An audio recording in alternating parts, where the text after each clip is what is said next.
Right now, I have to stop saying Coming up on the DLLS Stars Pregame Show ahead of Game 4 of the Western Conference Final, Sam is not only alive, he's where he needs to be, in Edmonton. We'll talk about that. Luds has some really interesting breakdowns. We're going to show you a bunch of clips, some video. We got it all. Stars Pregame Show starts right now. Get it ready, boys.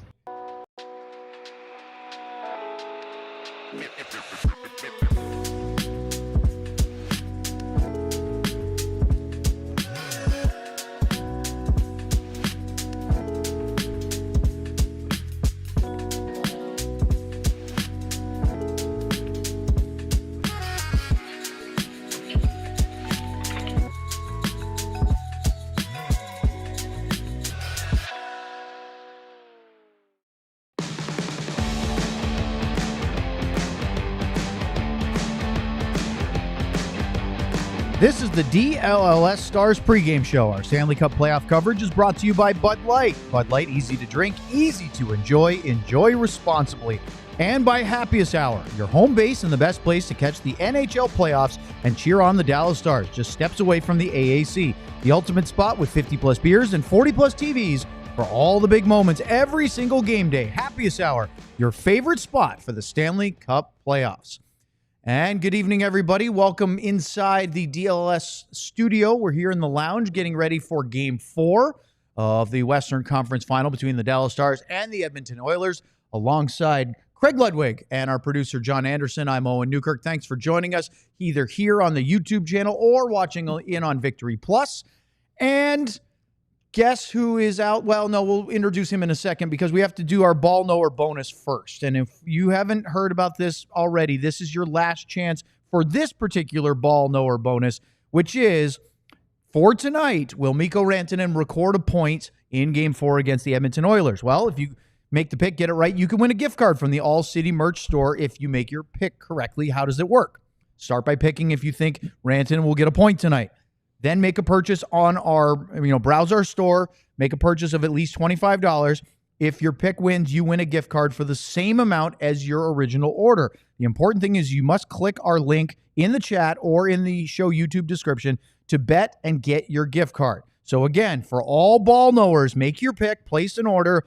If you pick correctly, you're going to get a gift card from us for the same amount as your order. That's the ball knower bonus. That's tonight, so you have to get it in before this game starts.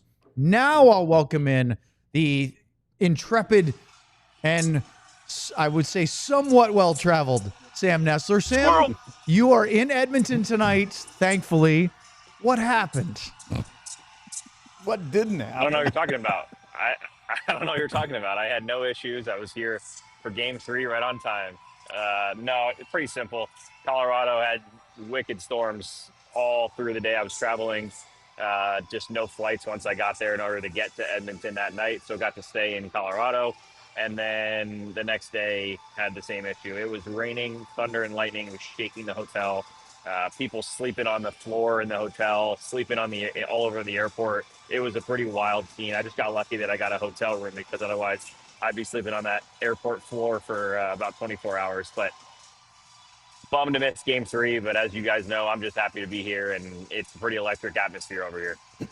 So that's the next question is, what's going on around the arena in Edmonton? What's the feeling like? We've seen all the scenes, and it looks electric. From a firsthand perspective, what's your feeling of that? It's wild. It is wild. I've only been to a game in Montreal as far as Canadian cities. And this is just the craziest I've ever seen. I mean, I'm talking 8 a.m. when I'm walking to the rink for morning skate. Fans are wearing not just a T-shirt or a hat. They have the jerseys, the pants, the shoes, the scarves, the light up stuff at 8 o'clock in the morning, 12 hours before the game's even starting. So you get close to the arena today during pregame, the people are lined up for the watch party that's right across the street. Pretty cool environment. That watch party is really cool. They have the official team store. They got music going over there. They got the best statue ever. The McKenzie brothers from Strange Brew, one of my favorite movies. So I got to take a picture with that this morning. That was maybe my favorite part of the trip, which is ridiculous. But it's just wild. The fans here are so excited. I've heard that after a win, it's crazy. It's like a party. After a loss, it's like someone died. So for the Stars' sake, I'm hoping to see the ladder here out in the streets after this one. Sam, I'm surprised with the tweet you did of the statues of Bob and Doug McKenzie that you didn't jump on the "there's a mouse in my beer," eh? I had too many quotes that I could have thrown in there that I did download the movie for the flight tomorrow. I expect the flight to not go well at all. So I just figured I'd download 6 or 7 movies to get ready for that one. But what a great movie. And like I said, just so many connections you don't even realize when you get here. Just the stuff that you see. I mean, I went to dinner at my hotel bar lounge area, and everybody in there is wearing Oilers jerseys. The waitress asked the people that aren't if they're actually watching or going to the game, like it's a crazy thing to not be going or paying attention to this game in this city. It's a big night, and I'm just excited to see what it's like inside of the arena. How about the arena itself? You were able to get inside where the team in 2020 spent almost 65 plus days or whatever the number was in the bubble playoffs. Everybody says it's a fantastic building. Does it check out from, I mean, I know you haven't seen a game there yet, but from walking around, what's it look like? Yeah, well, first of all, it's crazy to think about exactly what you just said because everything's connected, right? The arena goes right over to I think it's the Marriott, which is where the team stays. And then that walks right over across on I think they call it a pedestrian way or something like that goes over the top of the streets, gets you over to where I had some Tim Hortons this morning. It's a really cool environment outside of it. The arena looks like a spaceship. It's very, very cool looking. And then the vibe outside is the crazy part, right? You feel like in Dallas, it's amazing. Don't get me wrong, but it's just everything revolves around this arena, and it's right in the middle of downtown. Inside of here, when I came for morning skate, it's only 18,500, which is about the same as Dallas, but it looks so much bigger. The ceilings are just way up there. You feel like you're in a humongous arena. Very cool to see all the banners. Obviously, a ton of very cool retired numbers. Wayne Gretzky statue, the media room where we do the interviews. Dallas, it's kind of like a little classroom with very plain walls. Here, they got Stanley Cups and Hall of Fame placards and everything up there. It's a super cool environment, and it's about to be even cooler right behind me as they get set here. How about lineup news tonight, Sam? Because one thing is we know that Roope Hintz is a game-time decision. It'll be interesting to see whether he plays or not. And with an optional skate this morning, is there anything else that you can glean? Does it look like we're going to see the same lineup, any changes on forward or defense? I would expect the only change to be Roope Hintz. And I know Pete DeBoer has not given us anything besides game time decision. But to me, and I know Lud's talked about this, and I believe mentioned it today on Spit and Chicklets, big time Lud's over here. He's got to play. If he's able to come out here and skate, I'm not saying it doesn't hurt. I'm not saying it's not a serious injury. But this is a game where it feels like a do or die. Dallas going down 3-1 in this series would be a very, very tall task to come back from. Roope Hintz is a huge player. His speed is huge, especially against the counterattack and the rush of the Edmonton Oilers. I expect to see Roope Hintz get in the lineup tonight. Other than that, should be the same lineup. I think that they love the way it's gone. Petrovic bringing the physicality last game was a huge boost for them. I expect to see Roope Hintz in the lineup and a very similar lineup with the Finn line up top, and then pretty much the same after that from what we saw before the Hintz injury.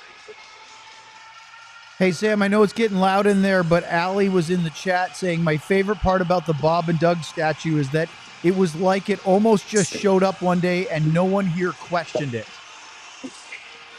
It's very random. It's just right there in the middle. I had to look it up to figure out where it was. And people were looking at me like I was crazy taking pictures in front of it. But favorite part of the trip so far. I'm getting fired up right now here, boys. Last thing, did you have any Timbits this morning? I did. I ran into Josh Bogorod in the Tim Hortons. I got a couple breakfast sandwiches and a coffee, and he said you have to have the Timbits. So I got one of each, and I'll tell you, birthday cake Timbits. Wow. Oh my! I wish I had 50 of those to bring home. Nothing like a little sweet donut hole at Tim Horton for breakfast. So, Sam, enjoy the game. Glad you're there, and we'll talk to you in the post-game show. All right, guys. See you soon. All right, there's Sam Nestler from Rogers Place in Edmonton. Very happy to be on location for this one tonight, Lugs. Yeah, you should explain to him the reason that there's everything and there's tunnels and these these little channels that go into all these buildings and stuff like that. It's beautiful there right now. Right. You stay out of the elements during the winter, you can kind of get around without freezing to death from store to store. You're saying that Edmonton in February is a little different it does for them? get chilly. I remember the walk before, like when you'd had to walk from the hotel, and it seemed like you could never get there. It was taking forever. It was so cold. All right, we got a lot to get to. Let's start with Roope Hintz because we saw a video. Jeff Kolb from Fox 4 here in Dallas is up on location, and he tweeted out a picture of Roope Hintz skating yesterday, Luds. You saw this, but let's show everybody real quick what it looked like to watch Roope Hintz just go through the paces with Misha Donskov, the Stars assistant coach, yesterday. Okay, he didn't skate this morning, but he did hit the ice yesterday, and when in watching him dart around, the Stars center looked pretty good. There it is. Okay, here he goes. I was wondering how long you could stretch that out. I was about at my limit. You guys know how the mics work. I have to play it, then unmute your mic. So when you keep talking, I can't do that. Yeah, loop, I by the mean, way. he looks good there. But you know, in his defense, I mean, there's nobody else out there. There's no pressure. But for me, when I saw this yesterday, I'm like, okay, well, then here he is. And, you know, like I said this morning to these guys, in my opinion, you do what you have to do to play this game. Because, and I look at it, okay, he didn't play in the last game. All right, this is game 4. If Hintz does not play and the Stars, for some reason, don't win, you're going back down 3 games to 1. Okay? If Roope plays tonight, they find a way to tie the thing up. And if he is sore, so sore that he can't make it in game 5, but at least the series is tied 2-2. So for me, he has to find a way to play in this game. And he's not 100%. We know that. And let me ask you this. How important is it to have Roope Hintz in the lineup tonight for the effort to try to get it to 2-2 in the series? Well, he's important because what he does with his speed, I think it's going to be the resistance and the cutting back and forth. And again, we've all said this. We know what foot, we know what it is. Unfortunately, so do they. And you're gonna skate around. You're gonna be tapping them on the top of the foot. You're not gonna you're just gonna make it uncomfortable. But what Roope does is he creates space for who's ever he's playing with because of his speed that enters the offensive zone. He can back defensemen off. Right now, Edmonton is keeping a good gap in the neutral zone. Their defensemen are keeping good gaps at their blue line, so they're making it difficult to create outnumbered rushes. And I think what Hintz does, you have to respect his speed.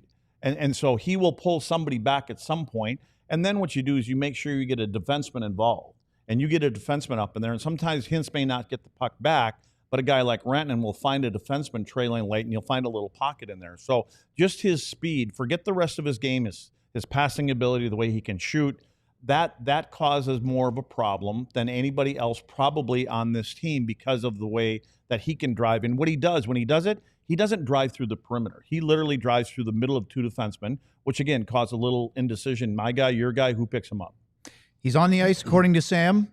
That doesn't matter really because we saw him on the ice for game 3 for the warm-up. We'll find out when the lineup card gets turned in. I'm so convinced that he'll be in the lineup tonight. I just think everybody, he knows how important he is, and he's just going to have to play through some pain. Okay, let's talk about the Stars defensively for a minute, Lutz, because you have some clips from game 3 about what you didn't like seeing from Dallas's perspective and allowing Edmonton to get into the net front around Jake Oettinger. Yeah, and this is just, I think defensemen could do a little bit better job. And here's just an example. There's nobody in the front of the net right now, right? I mean, they're in really good position. You can always be a little bit tighter. You'll see Edmonton a lot tighter than this. But there is that area in the middle of the ice. What I want them to do, especially the defensemen, don't wait in the middle of the front of the net right here. You can move over and get to the strong side of the net and then try to stop some progress, and you don't have to skate as far. So the next clip will probably show these things here. This is where I want guys to meet them, and don't just go and ride back in front of your goaltender and just say, okay, we're going to set up here. You want them to bump them at the hash marks. There's nobody doing anything here, because once you see this, the next shot here, the next shot after that would be that player standing right in front of Jake. On the crease. And now he's got position. And look who's being boxed out here. Now all of a sudden he's standing right on top. And again, he can step into that blue paint. They're all looking and going, well, you can't be in that blue paint. Well, what's happening here is they're going to say the defenseman's pushing me into the blue paint because they went and were able to establish position first. Now the next one here, I believe, is and again, this is another one. And you can go ahead and show that, John. But what these are, when you allow them to get here, you can slow these guys down from getting here. Now, this is a goal. I don't remember who scored this one, but it's because Jake can't see the puck. That's the Bouchard goal. Yeah, right? it's the bomb from out here. Shot right here. But here's a good look at what happens when you allow them to get into the area, then you make contact. My point is always that forwards get out so quick to the defenseman that they only have a second to get that puck off their stick and get it to the net. Well, if you hold these guys up for a second or two or slow them down, they don't get to this position. Maybe Jake sees this shot. And then we move to another one here. This one here is on the PK. And again, this is Essa standing in front of the net. But go back one more. Right here, there's nobody else here. I would rather have Essa move over and then don't allow him, because what happens is Essa stays here. Now, all of a sudden, what do? They come to the front of the net. And now we just allow them to be there. I don't like that. I would rather slow him down. Now here's the shot. Because, again, this is what happens now. Because I think that's Blackwell. It is. He gets out to the point. This player, okay, he's got to get this shot up. If Essa slows him down, maybe Jake gets a better look at and this. sees that, makes the save. That's really interesting. We're going to talk more about this, what the Stars need to do to change things around offensively as well, and an interesting sequence from Jason Robertson. We'll get to all that on the other half of the break here on the DLLS Stars Pregame Show. When you're headed to the Stars game, there's no better pregame or postgame spot than Happiest Hour. Grab a beer, devour some apps, then walk across the street and catch the game. Happiest Hour brings the playoff energy with 40 TVs and a jumbo LED screen that turns game nights into events.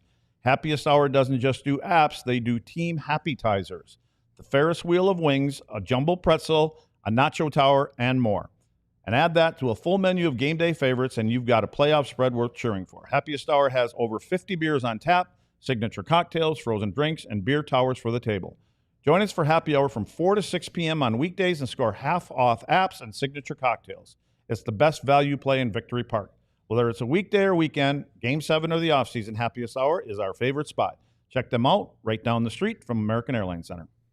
All right, let's talk about Sleeper. It's the best fantasy league platform out there. Put your puck or your ball knowledge to the test by picking whether your favorite or least favorite players will get more or less than their projected stats each week.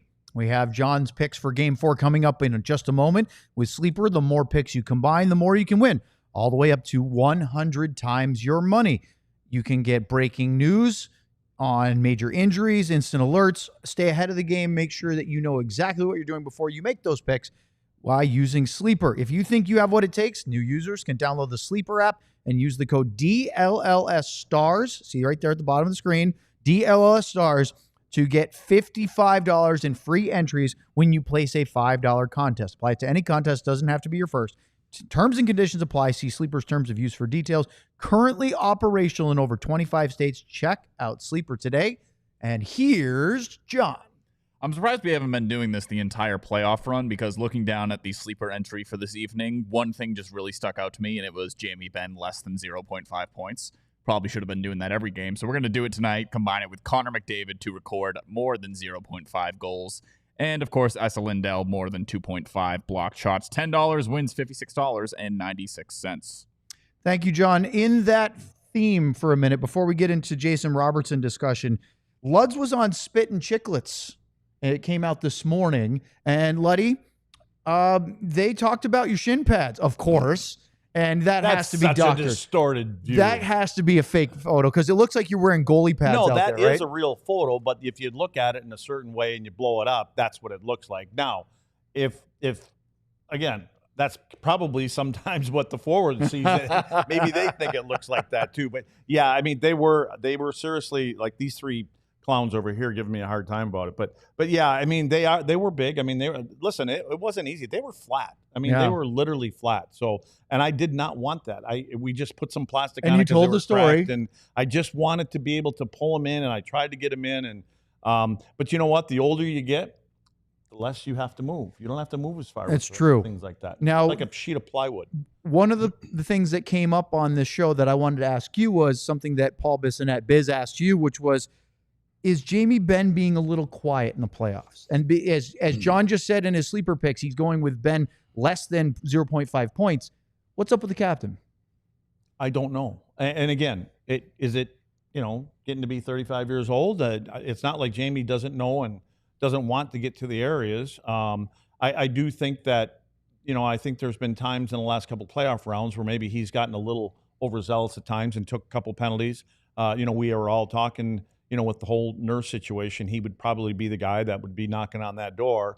I just don't think that he wants to be putting his team in a hole. Now, that has nothing to do with, finding ways to become a havoc and a problem. And I think Jamie just has to play like a heat-seeking missile. And I think he's one of the guys that has the respect around the league, has the respect from these players. He has to be able to get to that front of the net. I think that's how he makes a difference. Yes, he's going to be physical when he can, but he's got to be able to arrive on time to be physical. So, and all these guys, not just Jamie, a lot of these players right now, they got to quit worrying about if they are worrying about their plus minus, because they're all upside down in that. It doesn't even matter. I mean, who cares about the plus minus right now?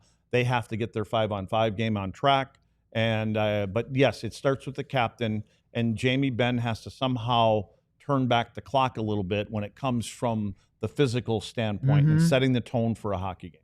Okay, let's talk about lines for a minute, because Sam just reported in the warm-up lines, excuse me, and it's a little different than you might have expected. So let's show you what we thought with Roope Hintz in it, John, if you would please.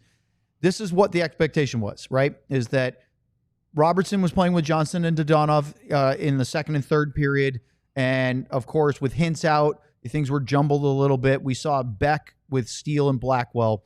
I figured, okay, Jamie will take Oscar Beck's spot. Roope Hintz will be on the top line. Sam's reporting that the line rushes for Dallas were Robertson, Hintz, Rantanen, Duchesne, Marchman, Sagan saying the same. Third line of Ben Johnston and Mikael Granlund with Oscar Beck, Sam Steele, and Colin Blackwell, who did play well as a trio. That would mean Evgeny Dadonov coming out of the lineup. The same defensive pairings that we saw from Game 3 to Game 4 with Petrovic and Bichel and Lyubushkin being a scratch. What do you think, Luds, about those changes?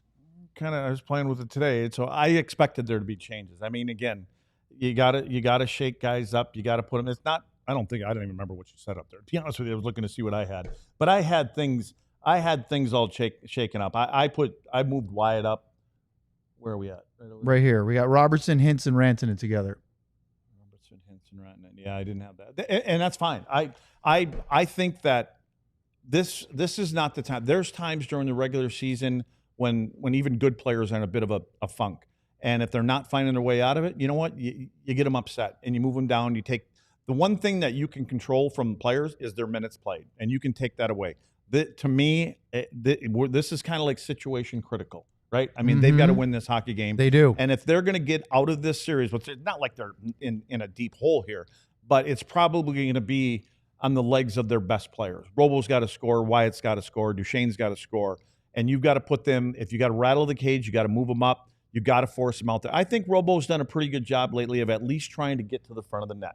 He got credited with a goal the other night. He was there. Granlund wouldn't have scored on the power play goal if Robo wasn't in front of that. So he's actually getting into the right area. He had some chances. He has to do more, though. He's got to find a way. And you can't crucify him, and you can't take the minutes away from him. Now is a time that he has to get going, and maybe the more minutes he plays, he just makes his own confidence. I'm glad you brought up Jason Robertson, because we have a little bit of a compilation of things that went on with Game 3 and the aftermath. And it started with something that you saw, Luds, on the TV broadcast after the goal went in. Bichel took the shot. It was originally credited to the Stars rookie defenseman. It wasn't until between the second and third periods that they changed it for Robo. And I didn't see this, probably because I was writing down something on my notes. After the goal, we saw this. And this is a quick flip book of him basically saying, damn it, because, again, Luds, this is after the goal. This is after the goal. On the bench, back to the after bench. the goal. Yes. Am I pressing these fast enough?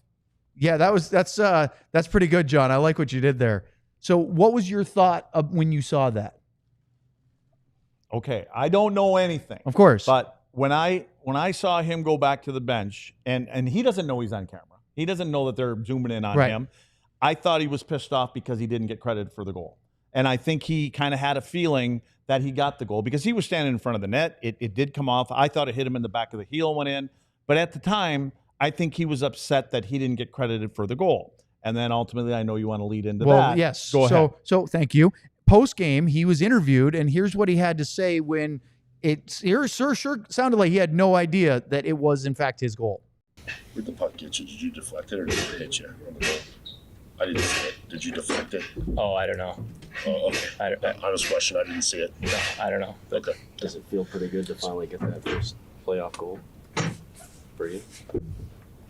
They gave me it? Oh, that's what we Yeah. Sorry. That's how you're on the sheet is You got credit for the goal, so that's why I was asking. Oh, really? Yeah. Oh, I didn't even know that. Okay. No, I'm sorry. I didn't know that. That's why we're here. I don't know. I don't know. I mean, whatever. I had a lot of scoring chances today, and hopefully it goes in more.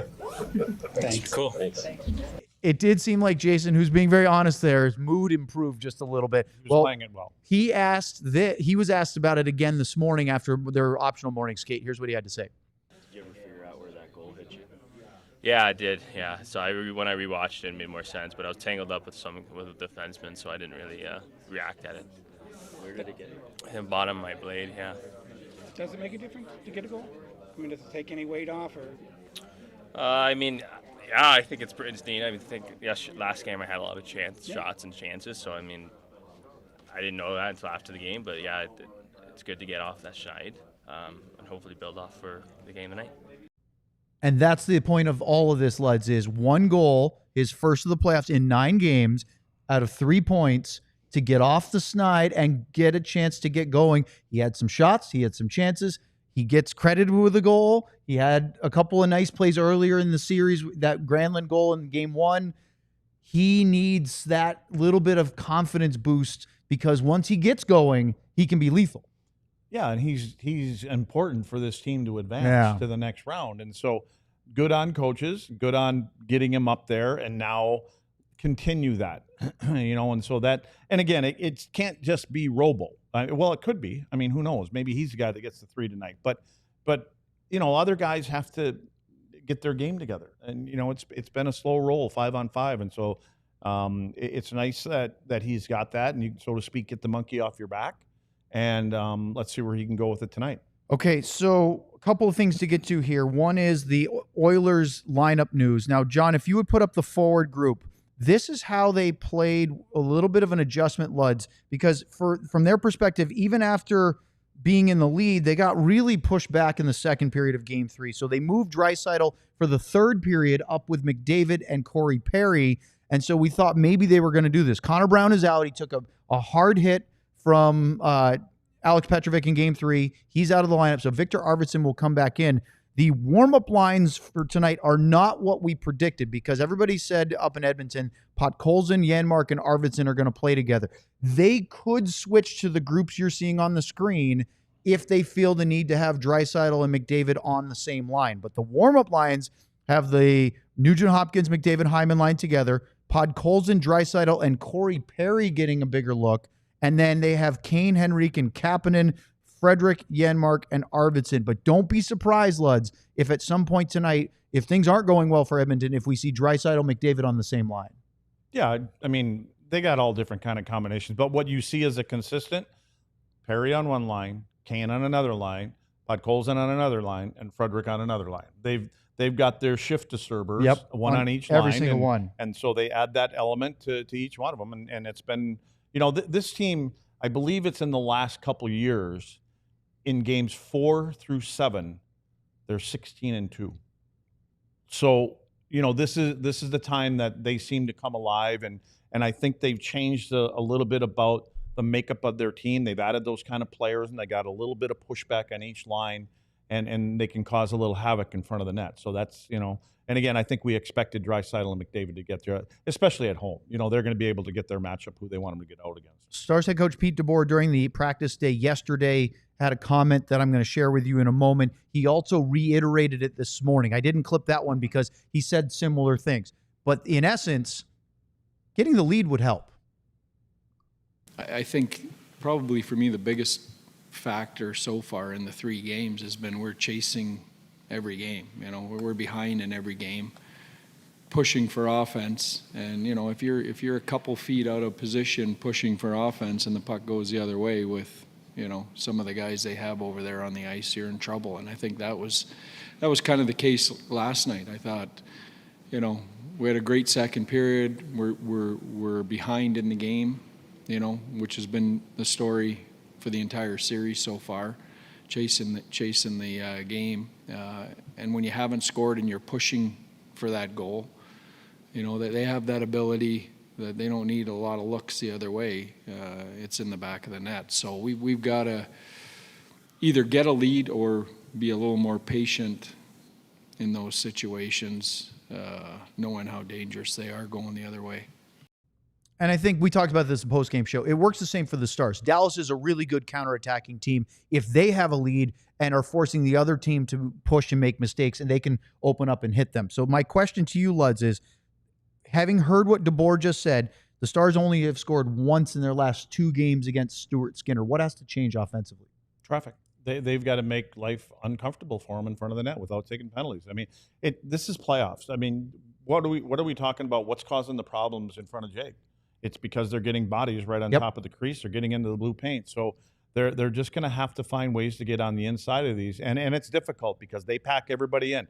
Sevy was over here drawing something up for me on the board, and we were kind of talking about how they play and how you get on the inside of it. But you have to have that mentality.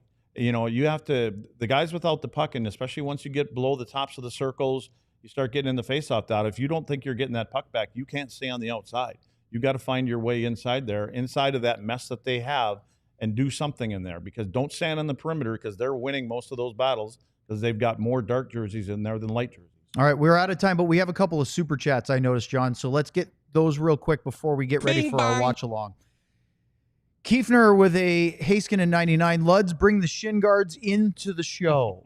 Maybe for a special day. Yeah, they're in Wisconsin. They're where they belong. Are they encased in glass for No, they're actually preservation? sitting in my mom's garage collecting more dust and lint and everything else. Bing bong. Tocino man with a Ben and a Sagan. Thick thighs or shins save lives, Luds. That's right. Yep. And win games. Bing bong. Burned Oils with a Canadian, Brendan Smith, and year after the cup. I wonder how thick the grundle protector of Luds was. Bing bong. And is this the last one, John? Yep. Beats, Breaks, and Bricks with a Canadian, Lundqvist and Granlund. Finnish Mafia shirt arrived today. Too bad it will be covered by a jersey shortly. Your Aussie representing every day in East Vancouver, Finland. Thank you guys very much for the super chats. Don't forget to check out the Ball Knower bonus. You can go buy the Finnish Mafia shirt. You could go get the Otter shirt. There's tons of great options. If you think you can get it right, will Mikko Rantanen have a point tonight? Hurry up, do it fast. Follow the link in the chat or in the show description. Make that purchase because we have a watch along coming up. Game 4, Stars and Oilers from Edmonton. Our very good friend Brent Severin from Victory Plus will be back here with us for the whole watch along. And of course, a big thank you to Bud Light and Happiest Hour for presenting our pregame show tonight. For John Andersen, for Craig Ludwig, I'm Owen Newkirk. Go Stars, Game 4 coming up. I believe that they are going to crush these guys tonight. We all silly like the mayor.